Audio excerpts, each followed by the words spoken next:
Hello and welcome to the online platform of Rouse Academy for competitive exams. And I, Pragya Pandey, welcome you all to our very special series on daily news review. So, without wasting any time, let's see what is in the news. First news is talking about where government is setting up a new panel to review all the NSO data. इसको जानने के पहले news article में जाने के पहले हम समझेंगे कि आखिर NSO है क्या।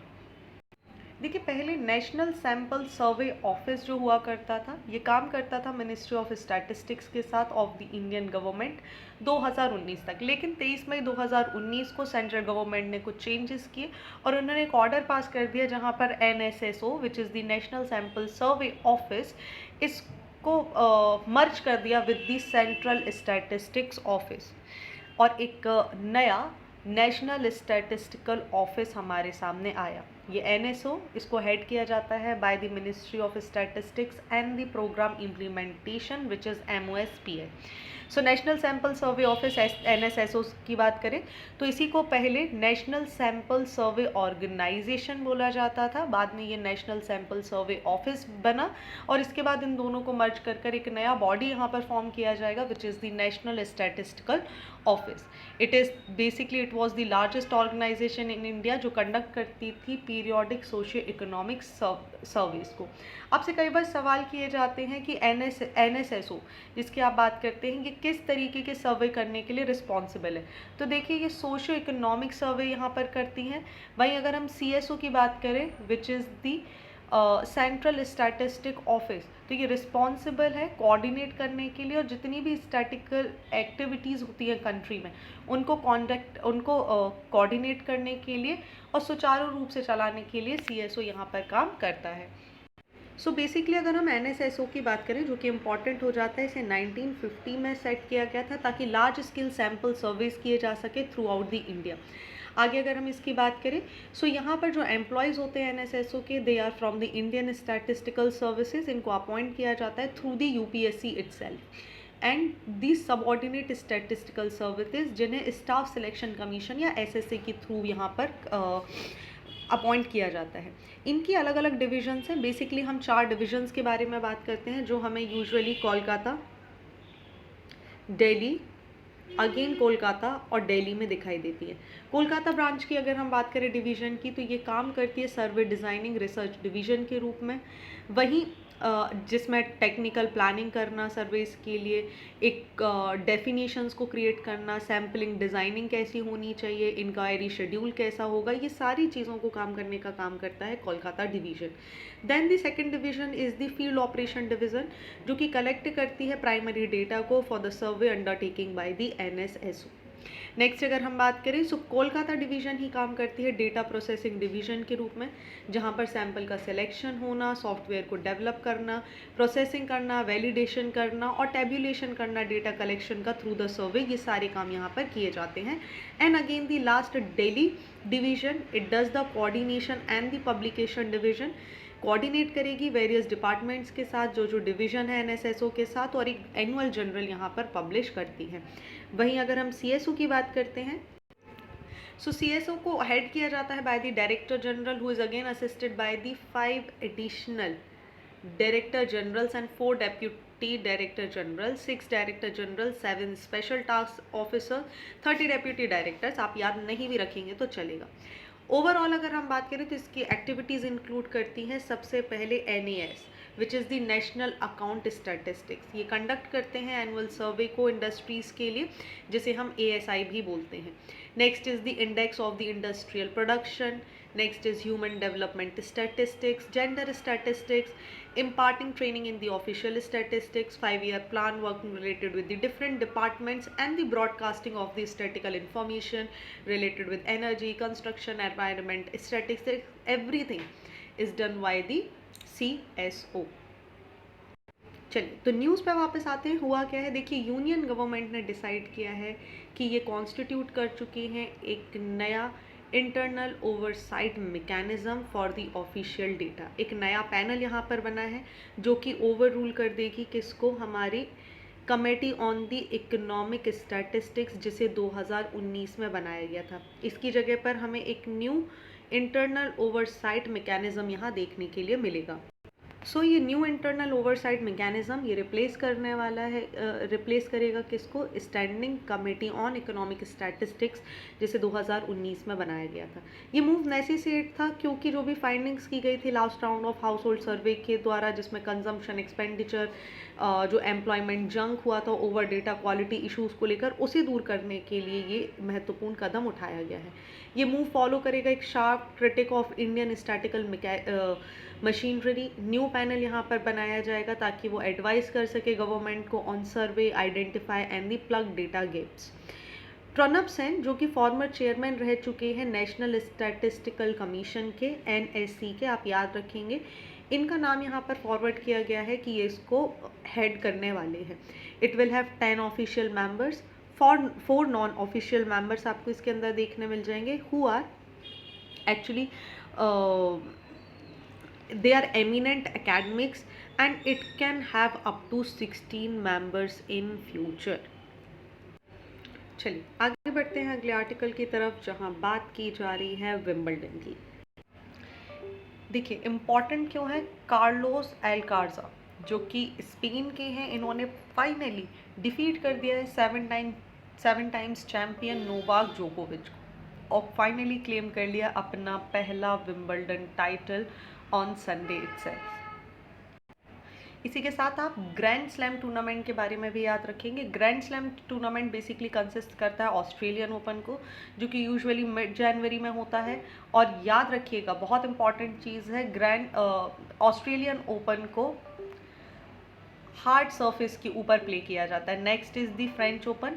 फ्रेंच ओपन की अगर हम बात करें तो इसको ही रोलैंड गैरोडी पेरिस के नाम से भी जाना जाता है, जो मई और जून में होता है और इसे क्ले कोर्ट के ऊपर यहाँ पर परफॉर्म किया जाता है। Next if we talk about the Wimbledon itself, तो देखिए इसे घास के मैदान पर यहाँ पर खेला जाता है और जून और जुलाई में ये आपको देखने मिलेगा। And finally there is a US open जो कि अगस्त और सितंबर में होता है और इसे हार्ड कोर्ट्स के ऊपर खेला जाता है। चलिए मूविंग नेक्स्ट बात करते हैं हम प्रीलिम्स के लिए इम्पॉर्टेंट आर्टिकल हो जाता है ये एनवायरनमेंट इकोलॉजी के लिए बहुत इंपॉर्टेंट है। बात करने वाले हैं हम होलॉग गिबन्स के बारे में। देखिए कंजर्वेशन जो स्टेटस है इंडिया का ओनली ऐप इसे बोला जाता है, इकलौता ऐप आप यहाँ पर देखेंगे। इसको एक बहुत बड़ा कंसर्न है, थ्रेट है, क्योंकि लास्ट अभी जब चाइना में इनका काउंट किया गया तो यहाँ पर पाया गया कि केवल और केवल एक लौता आपको हैनियन प्रोविंस में ये देखने के लिए मिला। गिबन्स की अगर हम बात करें तो देखिए ये बहुत ही ज़्यादा छोटे फास्टेस्ट होते हैं सारे एप्स में, ट्रॉपिकल और सब ट्रॉपिकल फॉरेस्ट एरिया में रहते हैं। याद रखिएगा ये सारी चीज़ें यूपीएससी आपसे कभी भी डायरेक्टली पूछ सकता है। सो गिबन्स स्मॉलेस्ट हैं, फास्टेस्ट हैं सारी एप्स प्रजाति में, ट्रॉपिकल और सब ट्रॉपिकल एरियाज फॉरेस्ट में ये रहते हैं, south eastern parts of Asia.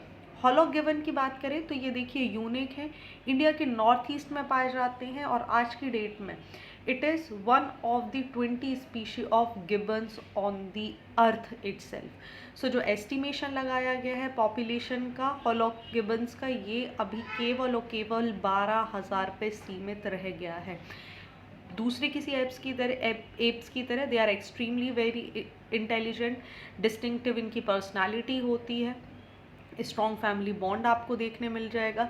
लेकिन आज की डेट में अगर हम बात करें तो ये हाई रिस्क एक्सटेंशन का पार्ट बने हुए हैं। इनका डिस्ट्रीब्यूशन और जो पॉपुलेशन है वो लगातार कम होता हुआ नज़र आ रहा है। एग्जामिनेशन पॉइंट ऑफ व्यू से कुछ चीज़ देख लेते हैं। ये टेललेस होते हैं, आपको दिखाई देगा इनकी यहाँ पर कोई पूंछ नहीं है। पहली चीज़ they are the tailless. Hoolock gibbon only ape है जिनको इंडिया के नॉर्थ ईस्टर्न रीजन और साउथ वेस्ट चाइना और ईस्टर्न बांग्लादेश में देखा जाता है।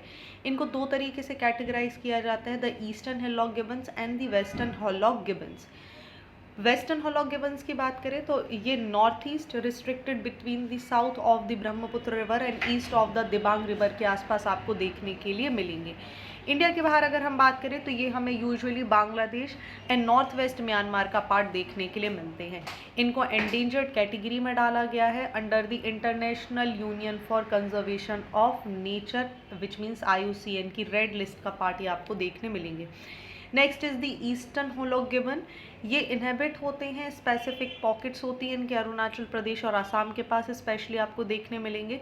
कुछ सेक्शन इनका China and north east Myanmar में भी आपको देखने के लिए मिल जाएगा। आज के डेट में ये वल्नरेबल कैटेगरी का पार्ट बने हुए हैं IUCN की रेड लिस्ट में। आगे अगर हम बात करें तो दोनों ही स्पीशीज़ को इंडिया में भी schedule 1 of Indian wild life protection act के अंदर रखा गया है। सो हेलोगिबन, वापस से हम एक बार रिपीट करते हैं, मीडियम साइज़ की प्रिमिटिव्स होते हैं जो आपको इंडिया, बांग्लादेश, म्यांमार और south west China, specially India में भी नॉर्थ ईस्ट इंडिया में देखने के लिए मिलेंगे। ट्रॉपिकल और सब ट्रॉपिकल रीजन्स में आपको ये देखने के लिए मिल जाएंगे, स्पेशली ट्रॉपिकल एवरग्रीन और इस जो भी नदियों के पास का क्षेत्र है वहाँ ज़्यादा देखने मिलेंगे। साथ ही एक और चीज़ आपको एडिशनली बताती हूँ, which is the omnivorous. So omnivorous होने की वजह से ये सर्वाइव करते हैं by eating fruits, insects and leaves itself. ये नॉक्टर्नल एनिमल्स होते हैं, इनकी डिस्टिंक्टिव आपको खासियत देखने के लिए मिलेगी।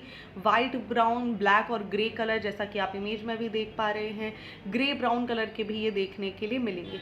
टेरिटरी के हिसाब से इनका ये जो चेंजेस हैं ये आपको देखने के लिए मिल जाएगा। ये बहुत ही स्पीड में दौड़ लगाते हैं। एक तरीके से इनकी स्पीड अगर आप देखें तो 34 मीटर पर आवर्स के हिसाब से आपको देखने के लिए मिलेगी। ऑलराइट, चलिए moving on to the next article which is again important for environment and ecology. बात की जा रही है किकाडा के बारे में। किकाडा सीसाजा, आप जो भी चाहें इसको प्रोनाउंसिएशन कर सकते हैं। एक फॉरेन टैग उसके ऊपर हुआ करता था, फॉरेन किकाडा हुआ करता था, जो कॉमनली आपको सदर्न इंडिया के पार्ट्स में देखने के लिए मिलता था। फाइनली यहाँ पर हुआ क्या है, इसका जो स्पीशी है, इसके बहुत सारे जो ओरिजिन है उसकी इंडियन आइडेंटिटी हमें देखने के लिए मिल गई है। ये जो इंसेक्ट है, जो इस पर स्पीशी है, इसका नाम यहाँ पर है पुराना चिवीडा, आफ्टर इट्स मलयालम नेम चिवीडू। ठीक है, सो आप ये याद रखेंगे। Use to be mistaken for the पुराना टिग्रीना, जो कि अलग स्पीशी होती है। इसको पहली बार डिस्क्राइब किया गया था इन मलेशिया, पहली बार आइडेंटिफाई किया गया था 1850 में। अलग अलग एरिया में, अलग अलग शहरों में, अलग अलग क्षेत्रों में आपको ये देखने के लिए मिल जाता है। किकाडास की अगर हम बात करें तो ये इंसेक्ट होते हैं जो अपना mostly time they live underground and emerge from the soil mainly to meat. So cicadas एक hemistrine insect है which is known for their loud, complex and species specific acoustic signal और song आपने कई बार देखा होगा इनकी साउंड आते हुए। हेमिस्पेटर्ना इंसेक्ट्स की अगर हम बात करें तो इन्हें ट्रू बग्स भी बोला जाता है। They have mouth part use to piercing and sucking and have 2 pairs of wing. जो न्यू किकाडा स्पीशी है ये बिलोंग करती है प्लेटिमोना राधा ग्रुप को, जिसको डिस्क्राइब किया गया है from the Naga hills of the eastern Himalayas. इसको भी एक बार यहाँ पर खोजा गया था। अगर हम बात करें तो इनका एक डस्क सिंगिंग आपको देखने मिलेगा। लार्ज साइड किकाडास होते हैं, शॉर्ट विंडोज़ आपको देखने के लिए मिलेगी। सो किकाडास जैसा मैंने बताया, ये वो इंसेक्ट हैं जो most of the time underground रहते हैं और सॉइल से सिर्फ निकलते हैं for the meeting. Once out of the ground their life span is fairly very short, somewhere between 2 to only 4 weeks। आगे अगर हम बात करें तो there are 15 active brood of these cicadas as some have gone extremely very insects। ये insects आपको commonly देखने के लिए मिल जाएंगे अमेरिका, न्यूजीलैंड में। और फाइनली अपना फॉरेन ट्रेड छोड़ते हुए इंडियन आइडेंटिटी इसकी आ चुकी है विच इज़ दी पुराना चिवीडा, जिसको हम मलयालम नाम से भी जान रहे हैं विच इज़ दी चिवीडू। ओके, सो ये आप याद रखेंगे। चलिए moving on to the next article which is important for GS paper number 3। बात की जा रही है लाइटनिंग। फाइनली देखिए, सेंटर ने, यूनियन गवर्नमेंट ने डिसाइड कर लिया है कि ये जो बात उठाई जा रही थी, जो लाइटनिंग, जो थंडर स्टॉर्म आप देखते हैं, थंडर बोल्ट आप देखते हैं, इसको बोला जा रहा था कि इसे नेचुरल डिज़ास्टर के कॉन्टेक्स्ट में रखा जाए। हालांकि यहाँ पर इसको मना कर दिया गया है यूनियन गवर्नमेंट ने कि it is not in favour of declaring lightning as a natural disaster, क्योंकि यहाँ पर जो डेथ आपको देखने मिल रही है इनको प्रिवेंट किया जा सकता है बाय मेकिंग सोसाइटी अवेयर। ठीक है, इंडिया उन 5 कंट्रीज़ में से है वर्ल्ड में जहाँ पर आप देखेंगे अर्ली वार्निंग सिस्टम लाइटनिंग के लिए आपको देखने मिलता है। फॉरकास्ट भी अवेलेबल है from the 5 days up to the 3 hours। आगे अगर हम बात करें तो देखिए 2019-20 की इंसिडेंट जहाँ पर लगभग 1.4 करोड़ लोग लाइटनिंग स्ट्राइक्स की वजह से जिन्होंने रिपोर्ट किया था। 2020-21 में बात करें तो लगभग 1.85 करोड़ आपको यहाँ पर डेथ देखने मिली थी। वही डेटा 21-22 में घटकर कम हुआ and it which was 1.49। Now the questions come कि व्हाट इज लाइटनिंग। देखिए लाइटनिंग एक इलेक्ट्रिकल डिस्चार्ज होता है जो अकर होता है when there is an imbalance between storm cloud and the earth और even within the clouds. Usually अगर हम बात करें तो लाइटनिंग के दो टाइप्स हमें देखने मिलते हैं। One is the IC, it is inter cloud और इंट्रा क्लाउड, जो कि कहीं ना कहीं हार्मलेस होती है क्योंकि ये क्लाउड्स में आपस में होती है।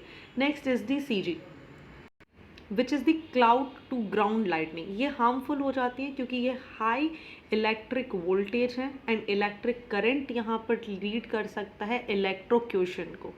सो लाइटनिंग की वजह से बहुत सारी डेथ हमें यूजुअली देखने के लिए मिल जाती हैं। सो देखिए याद रखिएगा लाइटनिंग एक रिजल्ट है different electrical charge between the top and the bottom of the cloud. जो लाइटनिंग जनरेट क्लाउड्स होते हैं वो लगभग आपको 10 से 12 किलोमीटर हाइट में देखने मिलेंगे, जिनका बेस लगभग 1 से 2 kilometre from the earth surface होता है। टेम्परेचर अगर हम यहाँ पर बात करें तो which is the -35 degree to -45 degree हमें देखने के लिए मिलता है। So what happen as the water vapour moves upward, क्योंकि हमें पता है क्लाउड्स की तरफ जाती है, it condenses into water due to decreasing temperature. So a huge amount of heat is generated in processing, pushing the water molecules further up. As they move to the temperature below zero, droplets change into a small ice crystal. As they continue upwards, they gather mass until they become so heavy that they start descending. So all of this lead to a system where smaller ice crystal move upwards while the larger one are coming down, and this resulting into collision, and it triggers a release of the electron in a process very similar to the generation of the electric spark. So the moving free electrons cause more collision and more electrons leading to a chain reaction, and the process result in a situation in which the top layer of the clouds get positively charged while the middle layer is negatively charged. So in a little time there is a huge current and a lot of amperes started releasing. It produces heat leading to the heating of the air column between the two layers of the cloud. Then it is because of this heat that the air column looks red during this lightning, and the heated air column expanded and produces shock wave that ultimately results into this thunder sounds effect. Okay, चलिए next news के बारे में बात करते हैं। बहुत ही छोटी सी news है, टू दी पॉइंट न्यूज़ है, बस उतना सा ही पढ़ेंगे जितना याद रखने के लिए ज़रूरी है। देखिए इंडिया और मंगोलिया ट्रूप्स के बीच में finally 15th edition bilateral military exercise हुई है इन Ulaanbaatar from 17 July to 31st तक आपको ये देखने के लिए मिलेगी। एक्सरसाइज का नाम है क्या है? एक्सरसाइज का नाम है नोमैडिक एलिफेंट। सो आप याद रखेंगे ये किस किस के बीच में होती है। ये आपको देखने मिलेगी इंडियन एंड मंगोलियन आर्मी के बीच में। ओके, इम्पॉर्टेंट क्यों हो जाता है? क्योंकि देखिए एक एनुअल ट्रेनिंग एक्सरसाइज है जो कि ऑल्टरनेटिवली हेल्ड होती है। एक बार इंडिया में हेल्ड होगी, एक बार मंगोलिया में हेल्ड होती हुई आपको नज़र आएगी।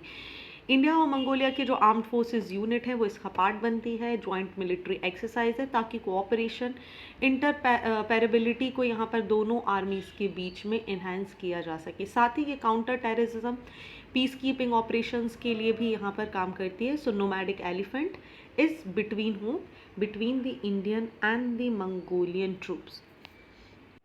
नेक्स्ट आर्टिकल इंपॉर्टेंट हो जाता है science and technology as well as biodiversity and environment के लिए। बात की जा रही है कोरल ब्लीचिंग की। इसके पहले हम जान लेते हैं कोरल्स क्या है। सो आप सभी को याद रखना है कोरल्स जेनेटिकली आइडेंटिकल ऑर्गेनिज्म होते हैं, पॉलिप्स, जिनकी वजह से कोरल्स का निर्माण होता है। ये पॉलिप्स माइक्रोस्कोपिक एल्गी, जिनको हम जूजेंथिले बोलते हैं, वो इन कोरल्स, इन पॉलिप्स के बीच में आपको रहते हुए दिखाई देंगे। ओके, इंपॉर्टेंट है ये दोनों नाम, आप याद रखेंगे क्योंकि कोरल्स और ये जो एल्गी है जिसका नाम जूजेंथिले, इनके बीच में सिम्बायोटिक रिलेशन हमें देखने के लिए मिलेगा। विच मीन्स कोरल यहाँ पर क्या करती हैं, इस जूजेंथिले को एक घर प्रोवाइड करती हैं जहाँ पर ये रह सके। इन रिटर्न व्हाट हैपन, ये जो जूजेंथिले होते हैं ये फोटोसिंथेसिस के थ्रू कोरल को खाना प्रोवाइड करते हैं। सो ऑर्गेनिक प्रोडक्ट फोटोसिंथेसिस के थ्रू कार्बोहाइड्रेट्स। सो जूजेंथिले क्या करता है, वापस से रिपीट कर लेते हैं, फोटोसिंथेसिस के थ्रू इनको कार्बोहाइड्रेट्स प्रोवाइड करता है। यही कार्बोहाइड्रेट्स का यूज़ करके कोरल पॉलिप्स जो होते हैं वो सिंथेसाइज करते हैं अपने कैल्शियम का कार्बोनेट स्केलेटन बनाने के लिए, और फाइनली ये यहाँ पर क्या क्रिएट कर लेते हैं, अपनी एक कॉलोनी क्रिएट कर लेते हैं। Okay, so basically there are two types of corals, आप याद रखेंगे, one is soft coral and other one is the hard coral. Okay, so पहले अगर हम हार्ड कोरल्स की बात करें तो ये हमें शैलो वाटर कोरल्स इनको बोला जाता है। Hard corals they are also known as hermatypic या रीफ बिल्डिंग कोरल्स, जो कि एक्सट्रैक्ट करते हैं कैल्शियम कार्बोनेट को, जो कि यूजुअली इनके लाइमस्टोन्स में पाया जाता है from the sea water to build hard white coral exoskeleton. वहीं हम अगर सॉफ्ट कोरल्स की बात करें तो ये डीप वाटर कोरल्स होते हैं, ये यूजुअली डार्क या कोल्ड वाटर में हमें देखने के लिए मिलते हैं। Soft coral polyps however they borrow their appearance from the plant and attach themselves to the such a skeleton and the older skeleton built by their ancestors. Okay, अब देखिए, हम जिस जूजेंथिली की बात कर रहे थे, फोटोसिंथेसिस की वजह से ये इन्हें बड़े सुंदर सुंदर प्यारे प्यारे से कलर भी प्रोवाइड करता है। तो आप जब भी कोरल को देखेंगे ये बड़ी सुंदर सी दिखाई देती है। सो इसका चले जाना ही क्या कहलाएगा, coral bleaching. So basically coral bleaching है क्या, जब ये जो कोरल्स होती हैं जब ये एक एडवर्स कंडीशन में आ जाती हैं, फॉर एग्जांपल जैसे टेम्परेचर का बढ़ जाना, ठीक है, या फिर पानी का ख़राब हो जाना। सो यहाँ पर ये जो जूजेंथिले है जो यहाँ पर रहते हैं, जो एल्गे जूजेंथिलम यहाँ पर रहती है, ये यहाँ पर इसको रिलीज़ करना चालू कर देती है, ये छोड़ने लगती है ग्रेजुअली। ये जो एल्गे है इट स्टार्टेड डाइंग और रिजल्ट इनटू जो कोरल है, जो उसका स्केलेटन है, सिर्फ वही पीछे रह जाता है। So this basically this phenomena is known as the coral bleaching. So because when there is no polyp zooxanthellae, there will be no food, no photosynthesis for these corals. Finally what happened, this zooxanthellae will die and ultimately the coral will left with the white color, and this process is known as the coral bleaching. So usually coral bleaching के बहुत सारे कारण होते हैं। पहला तो rise in C temperature. जैसा हमें पता है बहुत सारी जो कोरल्स होती हैं इनकी कुछ अपनी कंडीशन होती हैं, they can live in certain condition in certain areas only. So temperature roughly about 1 degree Celsius and average can cause bleaching. Along with that आप अगर बात करेंगे तो कोरल सिर्फ टेम्परेचर राइज होने के अलावा भी दूसरी कंडीशंस आपको देखने के लिए मिल जाएगी, जहाँ पर ओशनिक एसिडिफिकेशन हो जाएगा, जहाँ पर लगातार सॉल्ट की मात्रा जो है वो बढ़ती जाएगी। Due to rise in the carbon dioxide level, ocean will start absorbing more of the carbon dioxide and this will increase the acidification of the ocean water body, जिसकी वजह से ये जो कैल्सेरियस स्केलेटन्स हैं they will substantially start dying.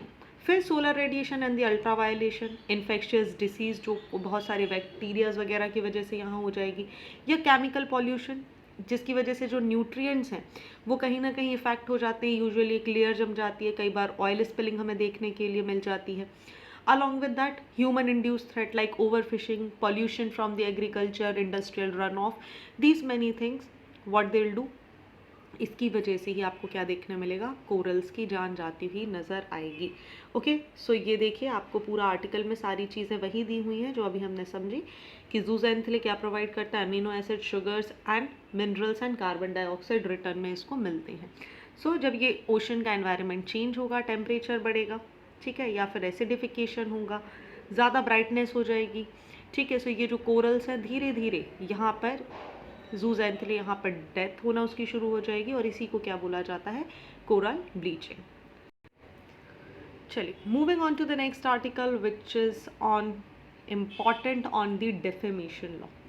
चलिए defamation law की अगर हम बात करते हैं, डेफेमेशन की बात करें तो डेफेमेशन होता क्या है ये पहले समझेंगे, बाद में इस आर्टिकल की डिटेल में जाएंगे। देखिए आपको याद होगा रिसेंटली जो कांग्रेस लीडर हैं राहुल गांधी, इन्होंने एक स्टेटमेंट यहाँ पर रिलीज़ किया था जहाँ पर इन्होंने कुछ एक ऐसी लाइन बोली थी जिसे डेफेमेशन के अंदर डाला गया था। आपको याद होगा इन्होंने मोदी सरनेम को लेकर एक टिप्पणी की थी जिसकी वजह से जो सूरत की कोर्ट है उन्होंने अपना डिसीजन दिया था और राहुल गांधी को यहाँ पर दोषी माना था और धारा 504 के तहत राहुल गांधी को यहाँ पर 2 साल की सज़ा दी गई थी, हालांकि उनको यहाँ पर बेल भी मिल गई। So basically this definition is basically the defamation is nothing but the मानहानि। ठीक है, चलिए बात करते हैं मानहानि के लिए। अगर हम बात करें तो आप याद रखेंगे सबसे पहले आईपीसी में 499 एंड 500। चलिए आ जाते हैं डेफेमेशन क्या है। देखिए डेफेमेशन एक ऐसा एक्ट हो जाता है, एक ऐसी कंडीशन हो जाती है जहाँ पे किसी भी व्यक्ति के बारे में कोई झूठे स्टेटमेंट दिए जाते हैं ताकि उस व्यक्ति की जो इमेज है, उसकी जो गुडविल है, उसकी जो इमेज है, उसको कहीं ना कहीं नुकसान पहुँचाया जा सके। ठीक है, अब देखिए डेफेमेशन एक एक्ट हो जाता है जो कि कम्युनिकेट करता है false statement about any person ताकि उनकी रेपुटेशन को ख़राब किया जा सके through the when observing through the eyes of an ordinary people। जानबूझकर किसी भी व्यक्ति की जो गुडविल है उसको नुकसान पहुंचाने के इरादे से बोला गया झूठा या ऐसा स्टेटमेंट जो जानबूझकर उनको इंसल्ट करने के लिए किया जा रहा है, अपमान करने के लिए किया जा रहा है, इसी को डेफेमेशन या मानहानि बोला जाता है। अगर हम डेफेमेशन की एग्जैक्ट मीनिंग के साथ बात करें तो a person is said to be defamed when someone makes or publishes any accusation about them with the intent of damaging their image through words, sign or the visible representation। और ये बात दी गई है अंडर सेक्शन 499। दो तरीके के defamation हमें देखने मिलते हैं, one is civil, another one is criminal. Civil defamation तब होता है when a person who is defamed can move either into the high court or subordinate courts and seek damages in the form of monetary compensation। This is known as the civil defamation। वहीं अगर हम criminal defamation की बात करें तो criminal definition section 500 के साथ deal करता है। और आप याद करिए मैंने अभी आपको बताया था कि राहुल गांधी को 500 के अंदर धारा जो आईपीसी की 500 है, सेक्शन 500 उसके अंदर सजा दी गई थी, विच मीन्स यहाँ पर क्रिमिनल डेफेमेशन इनके ऊपर लगाया गया है। So in this what happened, the person against whom a defamation case is filed might be sentenced to 2 year imprisonment or fined or both। तो देखिए यही यहाँ पर हुआ, इनको 2 साल की सज़ा दी गई धारा 500 के अंतर्गत और इनके ऊपर फाइन भी, जुर्माना भी लगाया गया, हालांकि इनको अभी यहाँ पर बेल मिल गई है। तो आप याद रखेंगे डेफेमेशन या मानहानि 2 तरीके के होते हैं। मूविंग नेक्स्ट, तो भारत में मानहानि कानून क्या है, डेफेमेशन लॉज इंडिया में क्या है।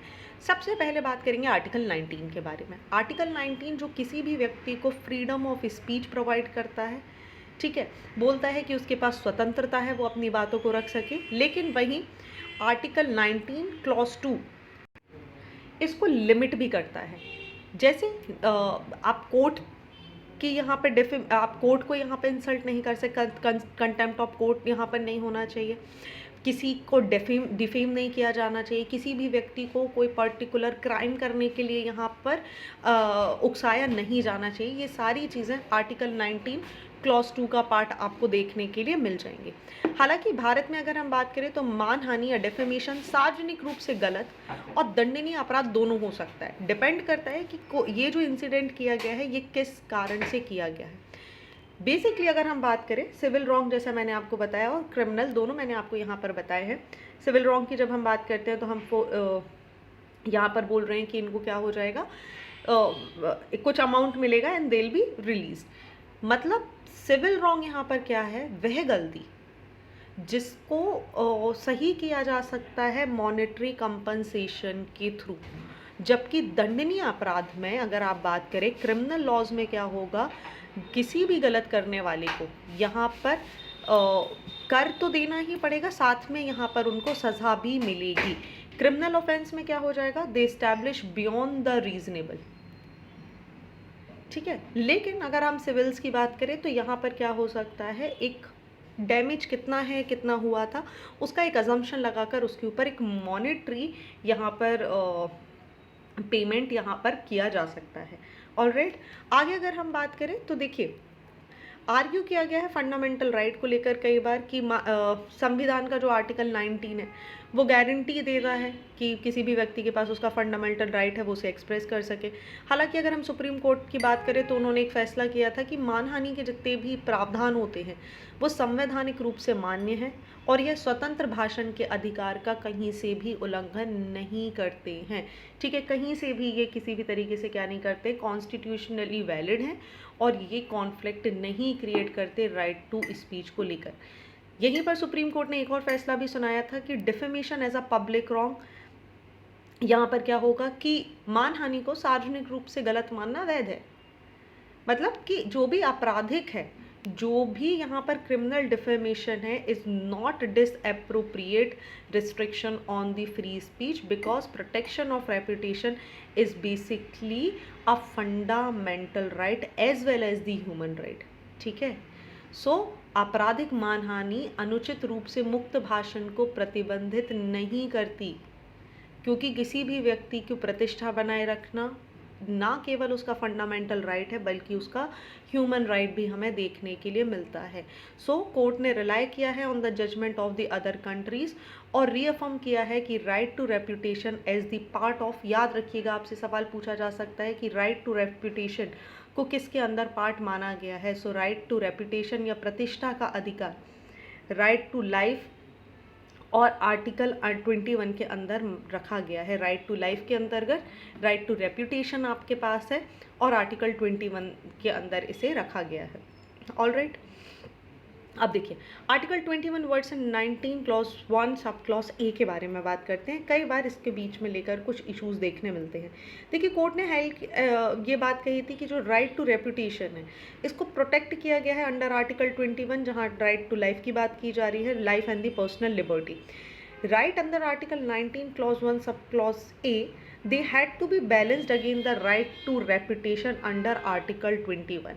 So कोर्ट ने एलिवेट किया कि reputation to the level of fundamental right and made it prevail over the free speech. Over the years, the code has expanded the scope of Article 21 to force the state to undertake various social justice measures. But in the case, the Supreme Court used Article 21 as the sword to cut down the fundamental right to the freedom of speech and expression, which is the death by the Article 21. और यहाँ पर protect कर लिया गया था किसको, reputation को, right. चलिए, सो अर्लियर क्या डिफेमेशन को लेकर क्या जजमेंट हुए इनके बारे में भी देख लेते हैं। तो सुप्रीम कोर्ट ने Sahib Singh Mehra versus state of Uttar Pradesh 1965 they relied on the criteria of identifiability and the defamation as the determinants to fall in the category of the collection of person in order to rule that public prosecutor and assistant public prosecutor at Aligarh constitute a definite and indefinable category. इसी के अलावा दो important decision है जो आपको पता होना चाहिए, कुछ के बारे में तो यहाँ पर मेंशन किया गया along with that Mahendra Rao versus the Harnandan Prasad 1985. Okay, so सबसे पहले इनके बारे में अगर हम बात करें,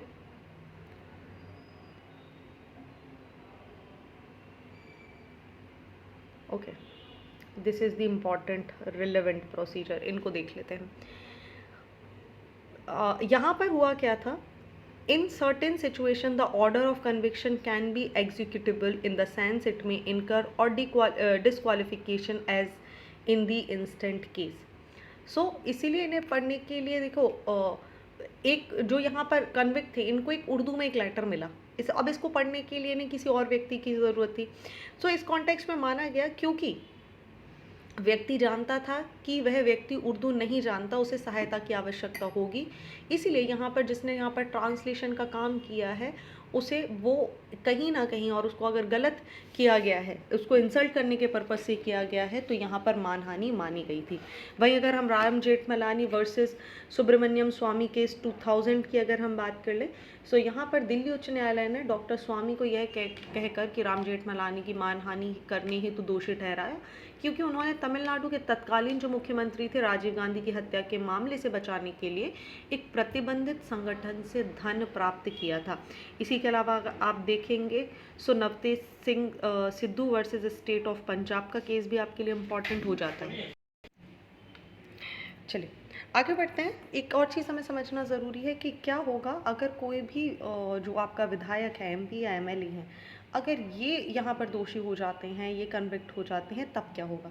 देखिए रिप्रेजेंटेशन ऑफ पीपल एक्ट, जिसे हम RPA भी बोलते हैं, 1951 के अंदर हमें यहाँ पर बात करनी है।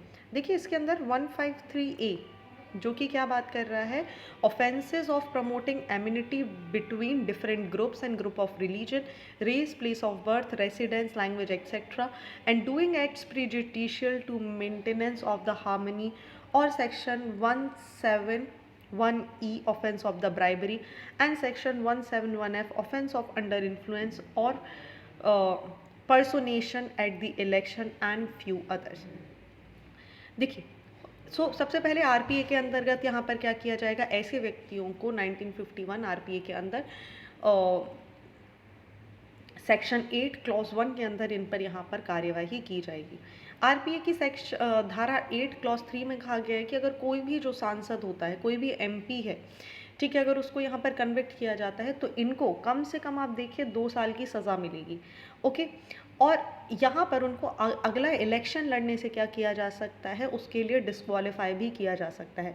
हालांकि इसी सेम पर्टिकुलर सेक्शन में ये भी कहा गया है कि अगर कोई व्यक्ति डिस्क्वालीफाई होता है, ठीक है, और दोष सिद्धि की, मतलब मान के चलिए आज उसको कन्विक्ट किया गया, सो ये इसकी तारीख से 3 महीने बाद के जाने के बाद ही यहाँ पर क्या होगा, ये इसको यहाँ पर अप्लाई किया जाएगा। So with in that period the convicted MP can file an appeal against the sentence before the high court, and this actually happened in the case of Rahul Gandhi. Moving to the last article of the day, which is important and relevant for the GS paper 2, Judiciary and Indian Constitution, बात की जा रही है supreme court collegium, quite transparency is driving change. देखिए supreme court का जो collegium system है under the chief justice of India mister DY Chandrachud has quietly and transparently streamline, जहाँ पर अपॉइंटमेंट और प्रोसेसिंग है जो जजेस की, उनको प्रॉपर ध्यान में रखा जा रहा है, क्वालिटी जो जजमेंट्स की हैं इनको भी देखा जा रहा है। पढ़ना क्या है हमें इस आर्टिकल से सिर्फ एक चीज़ निकालनी है कि आखिर सुप्रीम कोर्ट का कोलेजियम सिस्टम होता क्या है। So basically it is a system जहाँ पर अपॉइंट किया जाता है, ट्रांसफ़र किया जाता है जजेस को जो इन्वॉल्व होते हैं, चाहे आप हाई कोर्ट की बात कर लें या आप सुप्रीम कोर्ट की बात कर लें। बेसिकली ये जो सिस्टम है ये इवॉल्व हुआ है 3 अलग अलग फेसेस से, जिसे हम फर्स्ट जज केस, सेकंड जज केस और थर्ड जज केस के नाम से भी जानते हैं। फर्स्ट जज केस 1981 की अगर हम यहाँ पर बात करें तो it declared that primacy of the chief justice of India recommendation on the judicial appointment and transfer can be refused और कंजेंट रीजन। सेकंड जज केस की अगर हम बात करें जो 1993 में आया था, सुप्रीम कोर्ट ने इंट्रोड्यूस किया collegium system holding that consultation really means concurrence, right. So it added that it was not the CJI's individual opinion but as an institutional opinion formed constitution with the 2 senior most judges in Supreme Court. So यहाँ पर आपको CJI plus 2 senior judges देखने के लिए मिल जाएंगे। Third जज case आया जहाँ पर Supreme Court on the president reference article 143 को यहाँ पर किया गया and it expanded the collegium to 5 members body. So यहाँ पे कौन होंगे, 5 member bodies plus 1 which is the chief justice of India, sorry, comprising the CJI and the 4 of his senior most colleague, right। So now the questions come कि collegium system को head कौन करता है। तो जो कॉलेजियम सिस्टम है इसको head किया जाता है by none other than but the chief justice of India, और इनके अलावा आपको 4 मोस्ट जजेस भी देखने को मिलेंगे। A high court collegium is led by the इनक्यूमेंट chief justice and 2 other senior most जजेस, ध्यान से देखिएगा इंपॉर्टेंट हो जाता है, एंड 2 अदर सीनियर मोस्ट जजेस ऑफ द कोर्ट एंड जजेस of the higher judiciary are appointed only through the collegium system and the government has rule only after names have decided by the collegium. So once the name has been decided they have been transferred to the government और इसके बाद final decision हो के president के consent के साथ यहाँ पर किसी भी व्यक्ति को जज यहाँ पर बनाया जा सकता है। ऑलराइट, इसी कॉन्टेक्स्ट में आप NJAC को भी याद रखेंगे, विच is the national judicial appointment commission, जो कि आज की डेट में हमें देखने के लिए नहीं मिलता है। NJAC को लेकर लगातार डिमांड की जा रही है, लेकिन हालांकि आपको पता होगा NJAC अभी नहीं है। कई बार मान लिया जाता है जो कोलेजियम सिस्टम है ये क्लोज डोर अफेयर्स है, नॉन ट्रांसपेरेंट बॉडी है, ओपेक है और इसकी अकाउंटेबिलिटी नहीं मानी जा सकती। ऑलराइट, तो ये थे आज के इंपॉर्टेंट आर्टिकल। आई होप आपको सारी चीज़ें क्लियर हो चुकी होंगी। So thank you for watching this video. Do not forget to hit like button, comment your valuable feedback and also press the subscribe button to never miss any updates. Please follow us on Instagram and Facebook. Links are given below in the description box. Thank you and see you tomorrow.